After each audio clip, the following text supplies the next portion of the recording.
It seems that you have met a horrible demise, my friend. But, these things happen in life. Life goes on. Not for you, obviously. You're dead. But it reminds me of a time I was having a conversation with my friend Orville. We were, where were we? I think we were by the river. We were sitting by the river and watching the fish leap over the falls.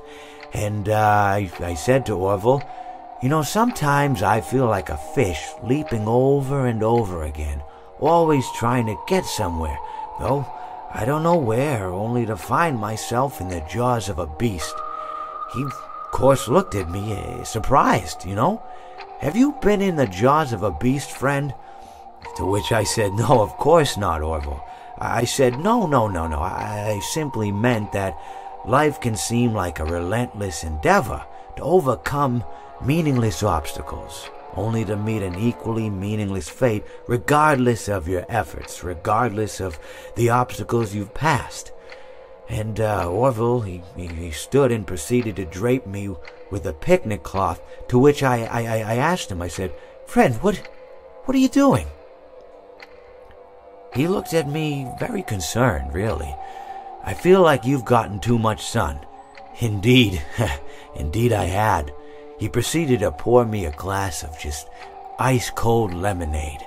Ooh, you ever mix it with iced tea? You do like a little half lemonade, half... Ooh, it's so... You should try it some... Well, you can't because you're dead. But anyways, so you may be asking yourself, how did I go from sitting by the falls and drinking lemonade to being wedged in the air duct? Not only with Orville, but with an entire assortment of fruity-colored friends.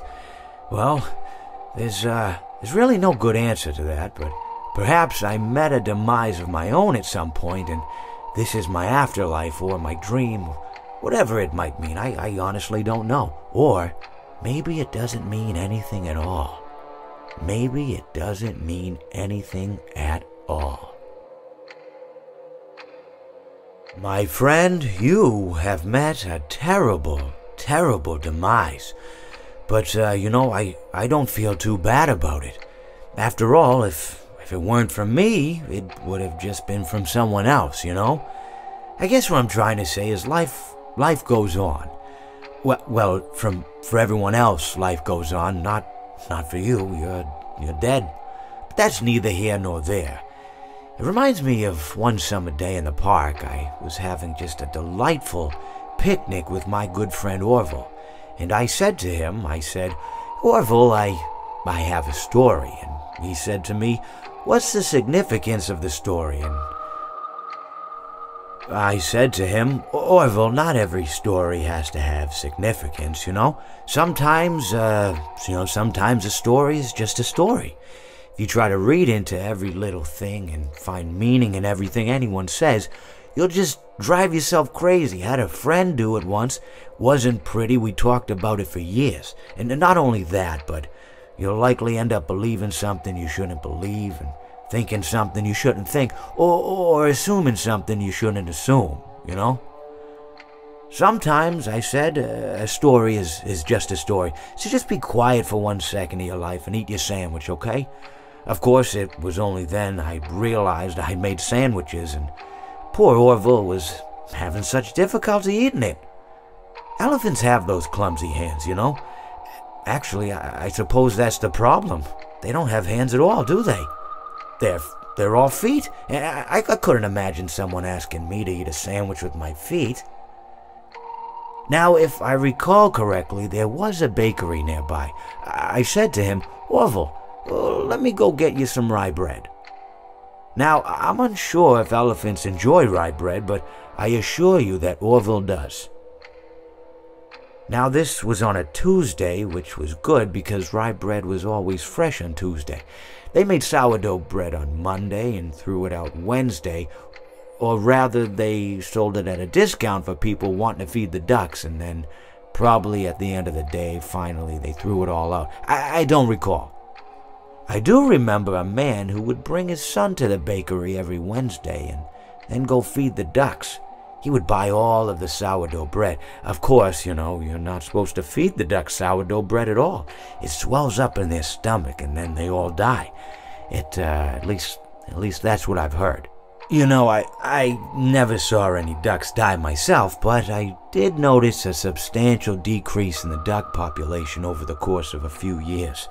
I just never thought to stop the man and tell him that he was killing the ducks by feeding them sourdough bread.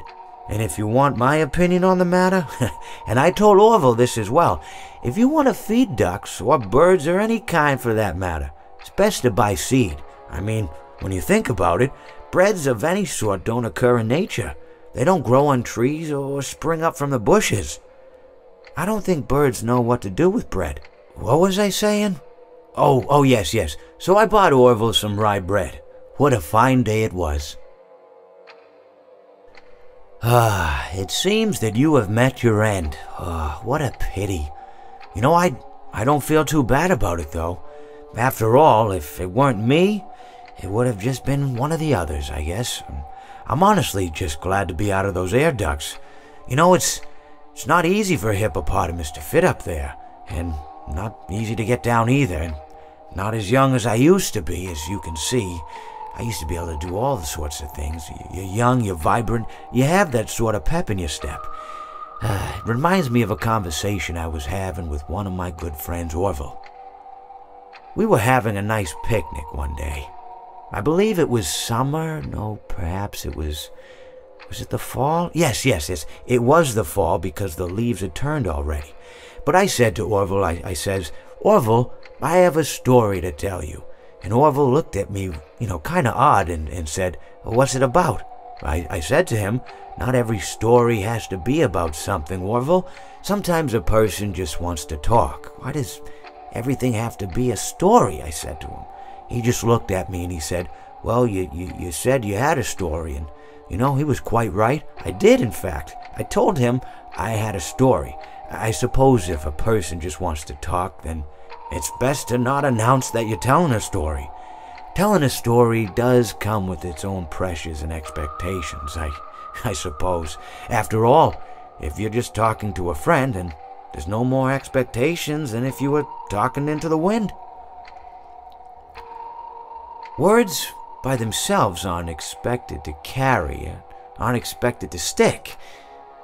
But if you announce you're telling a story, well then, there'd better be a point to it all, No one wants to sit and listen to someone ramble on and on and on with absolutely no end in sight. So, it's good to be mindful that when you tell someone that you're about to tell a story, that you have something to say. Telling someone that you're going to tell them a story is tantamount to asking them to stop what they're doing and pay attention. You're basically saying, hey buddy, stop everything, stop what you're thinking, I have a solution to everything. And well, I didn't really have any story to tell. In hindsight, I probably just misspoke when I said that I had a story.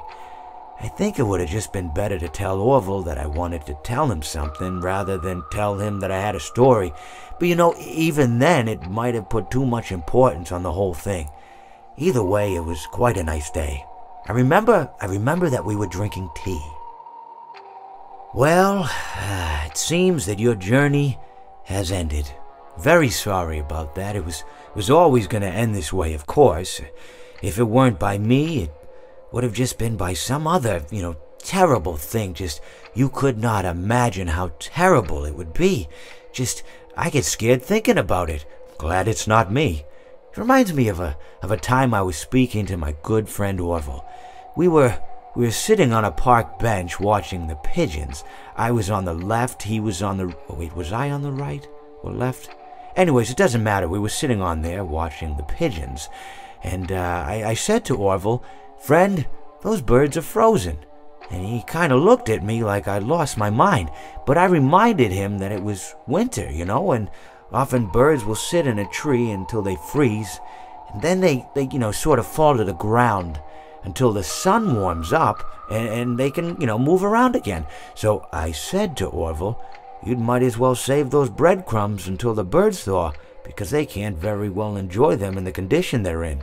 To which he asked what I meant, and asking what condition the crumbs should be in before he threw them to the birds, assuming that I meant the birds couldn't enjoy the breadcrumbs in the condition that the crumbs were in, when in fact I had meant the birds could not enjoy them in the condition that the birds were in, considering that the birds were frozen. You know, so he took a moment and then threw his last handful onto the ground. I said to him, "Orville, why did you throw the breadcrumbs to the birds when I just told you they're frozen?" To which he responded, "The breadcrumbs are not frozen." Again, misunderstanding my words. I didn't mean to say that the breadcrumbs were frozen when I said I told you they're frozen. I'd been referring to the birds. You know, in hindsight, what I should have said was, and this would make perfect sense, "Why did you throw the breadcrumbs to the birds when the birds are frozen?" He misunderstood upon my correction, stating that he didn't know what else to do with the breadcrumbs, and that perhaps, you know, when the birds thawed, they'd still be able to eat the crumbs. So I said to Orville, I said, and this is what I said to him, I said, "Orville, the birds may be dead." Ну что же, это видео подошло к концу. Если оно вам понравилось, то поставь лайк и подпишитесь на канал. И напишите в комментариях, если хотите, чтобы я делал такие видео почаще. А с вами был Спринтер ТВ, и я говорю не пока, а только до встречи. Бай-бай, гайсы.